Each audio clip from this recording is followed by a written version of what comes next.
Kim is he'll give his own story, but couldn't pass up the opportunity for him to share with you kind of where he's coming from and what resource he brings to this. So I'll turn it over to him for just a couple minutes. Thank you, Sergeant. Thank you so much. Really appreciate the opportunity to be here today. Again, my name is Kim Humphrey, and actually it's been funny. I walked in the room, I walked into people I know, Johnny, and so one of my former neighbors, some people from groups that I attend and all of that. It's been interesting, kind of a homecoming as I come up here today and talk to you about a subject that I never thought in a million years I'd talk to anybody about. I just retired from the Phoenix Police Department. I was there for 32 years, so I certainly have the perspective of the police on this issue. I was involved in the DARE program for many years. I was involved in a lot of other prevention programs over the years. And frankly, I put probably thousands of people in jail for drug crimes and for issues like this. And my perspective on it is that they pretty much needed to be put in jail, and that's where they belonged, and that's all there was really to it. That changed a lot for me when my two sons got involved in drugs. And my two sons were raised in a very loving family.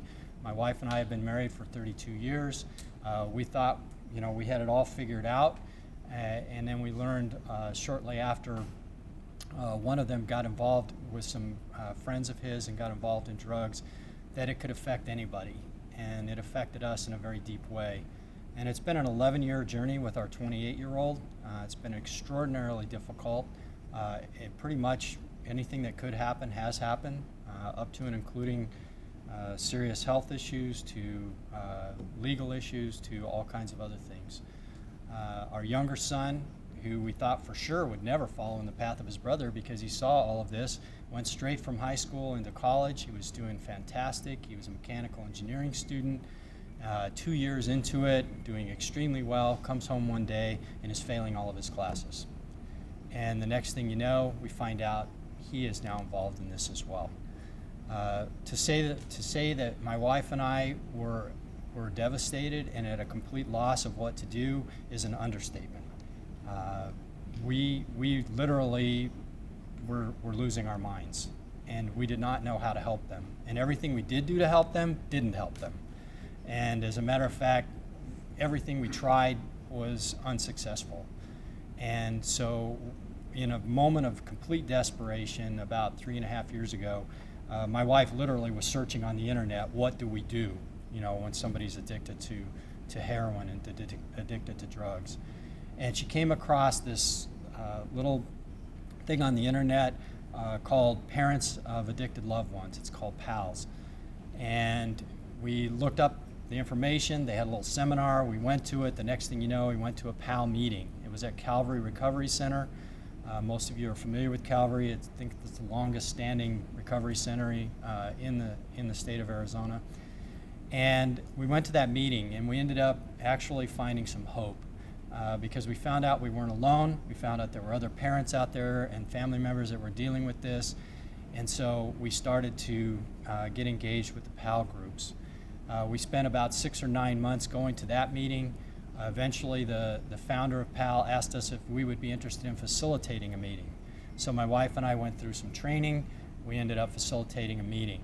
The founder, Mike Speakman, who worked at Calvary, who was a substance abuse counselor there, said when he started it that he saw this huge need for parents. And he just said that he just didn't know what else he could do except find a way to help the parents deal with this. And honestly, what we found was that until we got better, our sons didn't get better.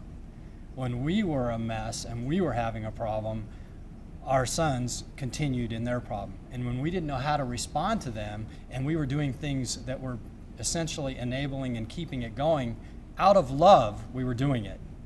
But out of love, we were loving them to death. And we didn't realize that's what we were doing.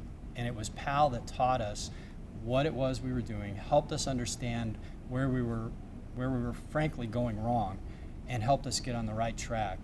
And thankfully, after all these years, both of our sons are in recovery, and they're doing very well. My older son now works at Calvary. He also works at another recovery center in Scottsdale, and he's doing extremely well, and our younger son is too. But that's been years and years of us going through this. So why am I here? I'm here because I was a police officer and I saw it from that perspective. I'm here because I have two sons who are drug addicts, and they're both heroin addicts. And I'm here because parents of addicted loved ones brought sanity back to our life. And I just wanted to make sure you knew about PAL, and you also knew that recently Mike Speakman, he started this off as a grassroots thing, and he had no idea how big it was going to get. PAL's expanded to about 16 meetings in the Phoenix area, also in Tucson. We have meetings now in Kentucky and Indiana. There's meetings every night of the week and on weekends here for parents. And if you don't know about PAL, I brought the brochures are over here. Take as many as you like. They're over here on this desk.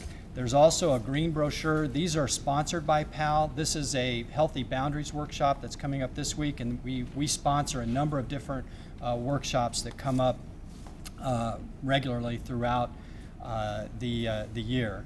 And then we also just printed some little cards that you can hand out that point people to the website. So what's PAL real quick? PAL is different. Somebody asked a very excellent question. What's the difference between PAL and Al-Anon? Pretty significant, actually. Al-Anon, for example, having been to Al-Anon, they don't allow you to talk about the other person. Al-Anon's about you. And if you're in a place to just deal with it from that, then Al-Anon is a fantastic organization, does wonders for people. But PAL is really about parents being there to support other parents who have been through this. It's an educational piece. We have 9 lessons. We go through a lesson at each session, and those lessons range from delayed emotional growth to understanding enabling and why it's bad, to healthy helping, to understanding recovery, to understanding transition out of recovery, to understanding just basic boundaries, things like that. So we have an educational piece, which was huge for us to start to understand the issue of what they were going through. Then the second half of our meeting is based on support. So people can offer up what's going on with them and if they need any help. And so we have people, they come in for the first time, and I will tell you that our experience is that they come in and they can hardly speak. They're crying, they don't know what to do, they just are frankly at the end of their rope. And we're there to say, been there, we're here to help you, we're here to stand with you, and we're here to do whatever we can to help you get through this. And interestingly enough, over time, we see people go from the point of despair. For example, we had a gentleman just a couple weeks ago. He came in and he said, I would rather be dead than continue to do this. I can't continue living. I don't even know how to live. I don't even know what to do. And then we see them over a period of time, and usually it takes a few weeks, and they start to get this support and understanding, and they get to the point where they can get their life back, and they realize they have a life, and they can actually get better. And then if they get better, sometimes that leads to their sons and daughters or grandsons and granddaughters getting better. So that's what PAL's about. So I just mentioned that Mike Speakman can't do this anymore. So as of about 3 months ago, a group of parents got together. We formed a nonprofit. So we're now an official nonprofit in the state of Arizona. And we have a board of 12 members that are all parents of addicted loved ones. So it's completely all volunteer. And we're planning on expanding PAL significantly through Arizona and throughout the United States. So if you can, hand out our brochures, let people know about it. We're in a kind of a transition phase. We're redoing our brochures, we're redoing our website, but it's all there now. It's still kind of getting going. And I'm really hoping that through this one piece of this big puzzle that you guys are talking about, that we can help parents and parents and their family members to deal with this issue. So thank you so much for the time. Again, there's a brochure on PAL, there's a brochure on a workshop that's coming up, and then there's cards that point people to our website. And I'll be happy to answer any questions when we're on break. So thank you guys so much for your couple minutes.